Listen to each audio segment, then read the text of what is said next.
Eh bien, à mon sens, les annonces qui ont été faites aujourd'hui par Gérald Darmanin relèvent pour une part non négligeable d'une stratégie d'affichage. Alors, ça a été dit très justement sur votre plateau à l'instant, bien plus que les mesures annoncées sur la réforme du droit de la nationalité à Mayotte, qui ne sont pas fondamentalement nouvelles dans leur dimension dérogatoire, puisque ça a été dit par Maître de 16, il y a déjà des règles particulières applicables à Mayotte qui font qu'il faut au moins que l'un des deux parents soit en situation régulière depuis 3 mois pour que ce qu'on appelle un peu improprement le droit du sol puisse être appliqué. La dimension du renforcement pratique, concret, des moyens de lutte en mer contre l'arrivée des bateaux, ce qu'on appelait le rideau de fer, c'est bien, mais ça ne remet pas en cause, je dirais, l'absence de rapport de force diplomatique à engager avec l'Union des Comores sur ce sujet, puisque les Comores sont vraiment dans une stratégie de déstabilisation. Et tant qu'on n'aura pas gagné ce rapport de force, le problème persistera. Non, comme ça a été dit, ce qui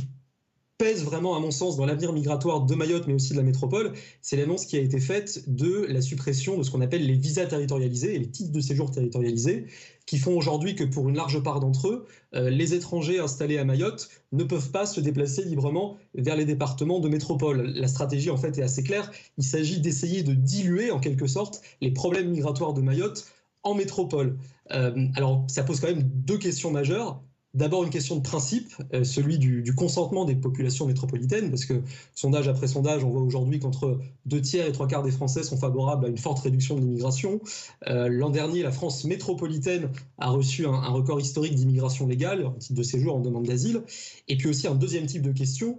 quant aux conséquences concrètes de ces mesures. Est-ce qu'on n'est pas en train, en supprimant ces visas et ces titres de séjour territorialisés, d'ouvrir potentiellement un nouveau Lampedusa dans l'océan Indien? Parce que si demain Mayotte devient une porte d'entrée vers la France métropolitaine, à la fois pour les immigrés comoriens, mais aussi pour un certain nombre d'immigrants issus de pays d'Afrique, qui sont d'ailleurs déjà de plus en plus nombreux à Mayotte, je pense aux immigrés congolais ou aussi aux immigrés du Burundi ou du Rwanda, qui rentrent à Mayotte,